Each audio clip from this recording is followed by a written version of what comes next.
Tadeen, Sadaqallah, Sadaqallahu al-Azim. My dear brethren, this ayah I read to you, I first learnt it about 45 years ago. About 45 years ago, me with some other friends, like-minded people, had attended a lecture in the Pine Street Madrasa Hall. And the lecturer suggested that if you, telling the audience, if you memorize half a dozen different verses from the Quran with their meaning, you will shine in any gathering. Wherever you are, Allah's kalam acts as an ornament. It acts as a weapon of attack and defense. From every point of view, different verses, just memorize them, and it will hold you in good stead. I and a friend, Mr. Suleiman Seth, he passed away. He had a shop in 144 Queen Street. We are now in 124 IPCI. He was at 144 Queen Street. We came to an agreement. I said, Suleiman, if you come across an ayah that tickles you, write it down and give it to me. Same thing, if I come across an ayah that tickles me, I get fascinated with it. I want to play with it. I will write it and give it to you. You memorize that, and I will memorize what you give me. That's the game we are going to play now. Memorizing verses. So this verse I read to you is the first verse he wrote and gave it to me about 45 years ago on a piece of paper. And I memorized it. And we made this as the logo on the IPCI letterhead. So invite all to the ways of the Lord with wisdom and with beautiful preaching. We made that a logo on the IPCI letterhead, even today. It's there. So, and this verse is so common. Our Muslim brothers, they know this word. Ud'u ila sabili rabbika bil hikmati. And they're always using this, not to teach people how to do dawah with hikmah, but trying to correct the person. This morning, I was at the Felicia Mobuzo show. I was a participant there. While going before going on to the stage, two Muslim brothers, they quoted me this, hikmat se kaam lena, bil hikmati. You know what's the message? In other words, the guy is saying, don't, he says, don't, spoil the show. If you have the chance, you tell me now, what is this hikmah? Show me hikmah. No, every time a man is asking me, he's quoting me this ayah, he's implying that you, Mr. Deedat, are not using hikmah. Ask him, what is hikmah? He says, wisdom. I said, that's the translation.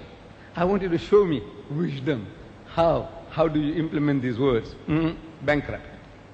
But now, before we get into bil hikmah, I said there are things that we are to avoid. Things we are to avoid in dawah. And it's a very powerful ayah in the Holy Quran, which instructs us things not to do, the way not to do. I start with that. See, Sheikh Sadi Rahmatullah alayh, one of our great philosopher poets, people asked him, he says, Ya Sheikh Sadi, where did you learn all your good manners from? Very, very cultured, mannered person. Where did you learn all your good manners from? He said, I learned it from the unmannerly. I learned this good manners from the guys who've got no manners. He said, how can you learn good manners from a guy who's got no manners? He says, you see, everything that the other guy did, which I didn't like, I said, no, I won't do that.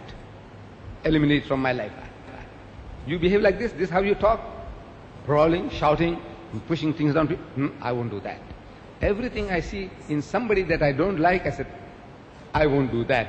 I won't do that. I just eliminated all those shortcomings that people have, and I am what I am.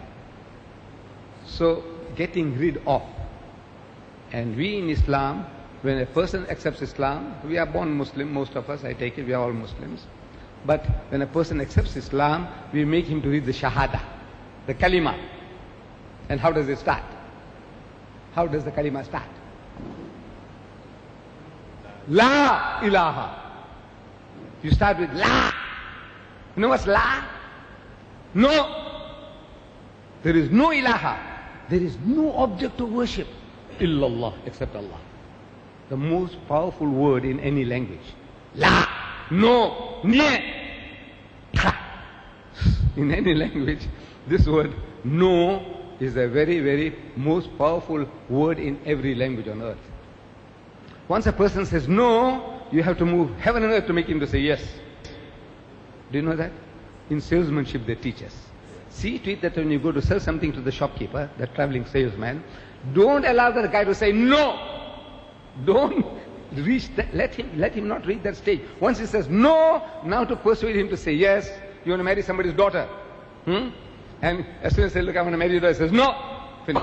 How are you going to make him to change now? You have to move heaven and earth. So it's a very, very powerful word. And Allah begins instructing us. He says, wala, wala, wala, and don't. Wala tujadilu ahlal kitabi illa billati hiya ahsan. And I had the good fortune to say people throwing things at me. So I have to learn to find out how to defend myself with Allah's kalam. So I learned this ayah as well. And a beautiful message was given to me. It was about 6 months ago. It was winter time. Maghrib was around 5 o'clock. So I get a telephone call from Mr. Babu Jadwat. Ideals. You know Ideal Corner? Ideal clothing people? Ideal. That Ideal Corner. They've got so many Ideal shops. Jadwats. So he phones me. He says, Uncle, there is a group of 6 Saudis coming along, and I want you to be at the airport welcoming these people. So the natural excuse, I said, look man, I live on the north coast. I have to pass, go to the south coast, to the airport, and then 8 o'clock at night, and then you take me home, he says, for supper. It'll finish at 11, 12 o'clock. I says, look, leave me out. Next day, I said, that group is visiting my office, so I'll meet them. He says, no, I need you. I said, okay, if you need me, I will be there. So I was there. 8 o'clock, the people arrived. Dr. Ahmed Tutunji, a man who had opened Saudi Arabia to me.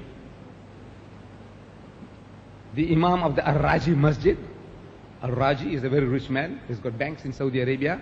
He's built a masjid in Riyadh called Al-Raji Masjid, Imam of that masjid, and the son of Al-Raji Bank, and 3 other Saudis.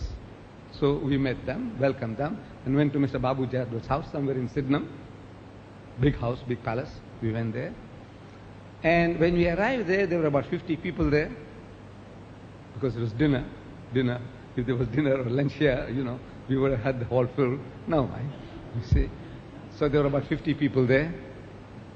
The guests, the visitors, they said, you see, we haven't made our Maghrib and our Isha yet. I took it that bulk of the people must have done their Maghrib and Isha. The Muslims, all Muslims. So I said, no, I'll also join you.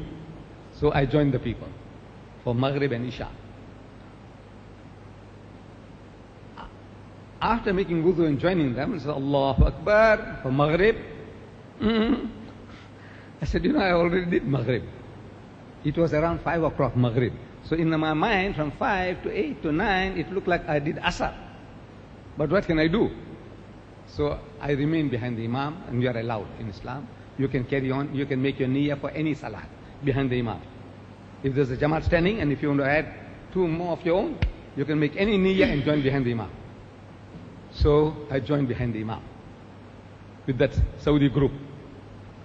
In the second rakat of Maghrib, the Imam is reading, Bismillahirrahmanirrahim, وَلَا تُجَادِلُوا أَهْلَ الْكِتَابِ إِلَّا بِالَّتِي هِيَ أَحْسَنُ إِلَّا الَّذِينَ ظَلَمُوا مِنْهُمْ وَقُولُوا آمَنَّا بِالَّذِي أُنزِلَ إِلَيْنَا وَأُنزِلَ إِلَيْكُمْ وَإِلَهُنَا وَإِلَهُكُمْ وَاحِدٌ وَنَحْنُ لَهُ مُسْلِمُونَ Allahu Akbar. Sami Allahu liman hamida. Allahu Akbar. And we finished the next rakat. Finished the Maghrib. Then did Isha. They did 2. I did 4. Finished that. Now, all the surahs